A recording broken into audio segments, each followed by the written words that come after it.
ఎప్పుడు ప్రారంభిస్తే మంచిది అంటారు, అంటే ఎప్పుడు ప్రారంభిస్తే మంచి రిటర్న్స్ వస్తాయి అంటున్నారు. మంచి రిటర్న్స్. హాయ్ ఫ్రెండ్స్, మనం రోజు చిన్న చిన్న ఖర్చులతో మన భవిష్యత్తుని మర్చిపోతున్నాం. ఒక చిన్న అలవాటుతో మనం కోట్లలో సంపాదించుకోవచ్చు, మన భవిష్యత్తును మనమే దాచుకోవచ్చు. ఇప్పుడు చూసిన ఈ వీడియోకి ఇక లైక్ చేయకపోతే లైక్ చేసి ఛానల్కి కొత్తగా వస్తే సబ్స్క్రైబ్ అయితే చేసేయండి గైస్. ఇంకా గంట సింబల్ మీద క్లిక్ చేసి నోటిఫికేషన్ ఆల్ మీద పెట్టుకోండి. ఇంకా నేనేం వీడియోస్ పెట్టినా మీకు నోటిఫికేషన్ టైప్లో అయితే వస్తుంది గైస్. కానీ ఒక చిన్న అలవాటుతో మనం కోట్ల రూపాయల్లో సంపాదించుకోవచ్చు. అదే సిప్. ఒక చిన్న ఎగ్జాంపుల్ చెప్తాను. ఆ ఎగ్జాంపుల్ ఏంటంటే, నా ఫ్రెండ్ 22 సంవత్సరాల వయసులో 1000 రూపాయలు ఇన్వెస్ట్ చేశాడు. సో అది అతనికి 40 ఇయర్స్కి అతను మంచి ఫైనాన్షియల్ ఫ్రీడమ్ అయితే సాధించాడు. అది ఎలా సాధ్యమైంది? సో ఈ వీడియోలో మీకైతే చెప్తాను. సో వీడియోని ఎవరైతే లైక్ చూస్తున్నారో వారు లైక్ అయితే చేయండి. అసలు చాలా మందికి సిప్ అంటే తెలియదు. అసలు సిప్ అంటే ఏంటంటే సిస్టమేటిక్ ఇన్వెస్ట్మెంట్ ప్లాన్. అంటే ఏంటంటే ఎప్పుడు ఎలా ఇన్వెస్ట్ చేయాలి, అంటే మ్యూచువల్ ఫండ్స్లో ఎలా ఇన్వెస్ట్ చేస్తే మంచి రిటర్న్స్ వస్తాయో దాని గురించి అయితే చెప్తుంది. ఇది మనం తక్కువ మొత్తం అమౌంట్లో అయితే మనం ఇన్వెస్ట్ చేసుకోవచ్చు. ఫర్ ఎగ్జాంపుల్ చూసుకున్నట్లయితే 500 రూపీస్తో అయినా మనం అయితే ఇన్వెస్ట్ చేసి ఇందులో మంచి ప్రాఫిట్స్ అయితే పొందుకోవచ్చు. డైరెక్ట్గా మ్యూచువల్ ఫండ్స్ ద్వారాగైనా మనం ఇన్వెస్ట్ అనేది చేసుకోవచ్చు. అండ్ సెకండ్ చూసుకున్నట్లయితే ఎప్పుడు ప్రారంభిస్తే మంచిది అంటారు, అంటే ఎప్పుడు ప్రారంభిస్తే మంచి రిటర్న్స్ వస్తాయి అంటున్నారు. మంచి రిటర్న్స్ అనేవి నేను ఒక సింపుల్ ఎక్స్ప్లెయిన్ చేస్తాను. అదేంటంటే ఒక ఫార్ములా ఉంది. అదేంటంటే ఎక్కువ కాలం ఎక్కువ లాభం. మీరు ఎన్ని నెలలు, అంటే నెలని నేను అయితే చెప్తాను. అంటే నేను చెప్పేది ఏంటంటే ఎన్ని ఇయర్స్ మీరు ఉంచుకుంటే అంత లాభం అని అయితే నేను చెప్తాను.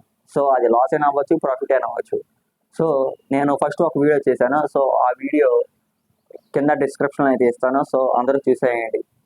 6 months ఉంచుకొని 30,000 అయితే సంపాదించుకోవచ్చు. అంటే నెలకి సిప్ చేసేది 500. అంటే ఎన్ని సంవత్సరాలని మీరు అనుకోవచ్చు, 2 years మాత్రమే. 22 ఏళ్లలో మొదలుపెట్టి 30 సంవత్సరాల్లో ఎక్కువ ప్రాఫిట్ అయితే తీసుకోవచ్చు. ఇందులో మనకి కాంపౌండ్ ఇంట్రెస్ట్ అనేది ఉంటుంది. సో కాంపౌండ్ ఇంట్రెస్ట్కి ఒక ఎగ్జాంపుల్ అయితే నేను చెప్తాను. సో కాంపౌండ్ ఇంట్రెస్ట్కి ఒక ఎగ్జాంపుల్ అయితే చెప్తాను. ఆ ఎగ్జాంపుల్ ఏంటంటే, ఒక నెలకి 1000 రూపాయలు మనం ఇన్వెస్ట్ చేస్తే 12% ఇంట్రెస్ట్తో చెప్తున్నాను వినండి. 12% ఇంట్రెస్ట్తో 30 ఇయర్స్కి 35 lakhs వరకు వస్తాయి. 35 lakhs పైగా వస్తాయి. ఏంటి, 30 ఇయర్స్కి 35 పైగా వస్తాయి. ఇక థర్డ్ పాయింట్ వచ్చేసి, సిప్ మంచిదా, ఎఫ్డి మంచిదా, ఆర్డి మంచిదా, స్టాక్ మంచిదా? అంటే చాలామంది ఎఫ్డి చేస్తే కొంత డబ్బు మిగులుతుంది అండ్ ఇంట్రెస్ట్ కూడా వస్తుందని కొంతమంది అంటున్నారు. సో ఎఫ్డి అనేది క్రెడిట్ కార్డులో చేస్తారు అండ్ ఆర్డి అదే మంచిదే. అది కూడా స్టాక్ మార్కెట్లో కూడా ఇన్వెస్ట్ చేసుకోవచ్చు. సో నేను చెప్పే ఈ సిప్ అయితే మీకు మంచిదని అయితే నేను చెప్తాను.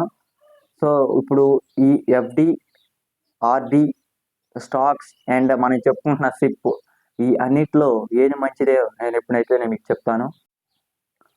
సిప్ రిటర్న్స్ వచ్చేసి ఎఫ్డి అండ్ ఆర్డీకి 2 సమానంగా అయితే ఉంటుంది. సో సిప్ ఒక్కటానికే, అంటే సిప్ అనేది వచ్చే ఇంట్రెస్ట్ ఎఫ్డి అండ్ ఆర్డీతో పాటు సమంగా ఉంటుందని నేనైతే చెప్తున్నాను. స్టాక్ మార్కెట్కి నాలెడ్జ్ అవసరం. ఎప్పుడైనా అంటే బాగా మెదిగిన వాళ్ళని, అంటే బాగా నాలెడ్జ్ ఉన్న వాళ్ళని స్టాక్ మార్కెట్లో మంచి లాభాలు పొందాలంటే ఏం కావాలంటే వాళ్ళు చెప్తారు మనకు మంచి నాలెడ్జ్ కావాలని. సో నేనేం చెప్తానంటే ఫస్ట్ సిప్ ప్రారంభించండి. ఒక 500తో అయితే సిప్ అయితే ప్రారంభించండి. సో సిప్ అనేది తక్కువ ఎఫర్ట్స్తో ఎక్కువ లాభం, ఎక్కువ రిటర్న్స్ అయితే వస్తాయి. మ్యూచువల్ ఫండ్స్లో చూసుకుంటే అక్కడ కొంచెం డిరిఫికేషన్ ఉంటుంది. డిరిఫికేషన్ అంటే ఏమీ లేదు, రిస్క్ స్ప్రెడ్ అవుతుంది, రిస్క్ అనేది ఉంటుంది. మ్యూచువల్ ఫండ్స్లో ఎవరిని అడిగినా రిస్క్ అనేది అయితే ఉంటుంది. సో జాగ్రత్తగా అయితే చూసుకోండి.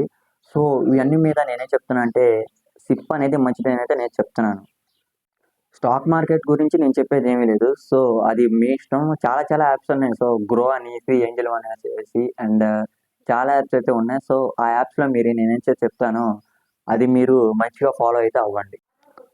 గాయస్, ఎట్టి పరిస్థితుల్లో అయితే సిప్ని అయితే ఆపకండి. సో మంత్కి మీరు పెంచుకోవాలి కానీ తగ్గించుకోకూడదు. సో మీరు ఎంత ఇన్వెస్ట్ చేసి ఎన్ని కాలాల పాటు ఉంచుకుంటే మీకు అంత డబ్బు వస్తుందని అయితే నేను చెప్తాను. సో, భవిష్యత్తులో కూడా మీరు మంచి రిటర్న్స్ అయితే చేస్తారు. అంటే నేను చెప్తున్నా అంటే మీ ఖర్చులను తగ్గించుకొని కూడా అంటే ఈ పాయింట్ నోట్ చేసుకోండి. మీ ఖర్చులను తగ్గించుకొని కూడా సిప్‌లో ఇన్వెస్ట్ చేస్తే మీ భవిష్యత్తు బంగారు భవిష్యత్తు అయితే నేను చెప్తున్నాను. సో, ఎందుకంటే నేను ఇన్వెస్ట్ చేశాను. మా ఫ్రెండ్స్ కూడా ఇన్వెస్ట్ చేశారు కాబట్టి నేను ఇప్పుడు మీకు చెప్తున్నాను. సో, మీరు సిప్‌లో అయితే ఇన్వెస్ట్ చేయండి. స్టాక్ మార్కెట్ ఇక మ్యూచువల్ ఫండ్స్ అంటే ఇక నేను చెప్పినా చెప్పకపోయినా మీరు ఇన్వెస్ట్ చేస్తారు. సో, నా పర్సనల్ సజెషన్ ఏంటంటే సిప్‌లో మంచి రిటర్న్స్ అయితే చేయండి గైస్. సో గైస్ ఇప్పుడు ఎవరైతే ఈ వీడియో చూస్తున్నారో సబ్స్క్రైబ్ అయితే చేసేసుకోండి గైస్ అండ్ లైక్ అయితే చేయండి గైస్. సో ఈ వీడియోకి వచ్చేసి నేను 2K లైక్స్ అయితే చెప్తున్నాను. సో 2K లైక్స్ అయితే ఇంతవరకు ఎవరైతే కంప్లీట్ చేయలేదో సో కంప్లీట్ అయితే చేయండి. అండ్ నెక్స్ట్ వీడియో వచ్చేసి నేను సిప్లో ఎలా ఎలా చేశాను, ఎలా ఎంత ఇన్వెస్ట్ చేసి ఎంత రిటర్న్స్ పొందానో మీకు క్లారిటీగా అయితే చూపిస్తాను. సో కామెంట్ బాక్స్లో కూడా కామెంట్ అయితే చేయండి. సో సిప్ అని అయితే కామెంట్ చేయండి. సో నేను డెఫినెట్గా ఆ వీడియో అయితే చేస్తాను. So good bye guys.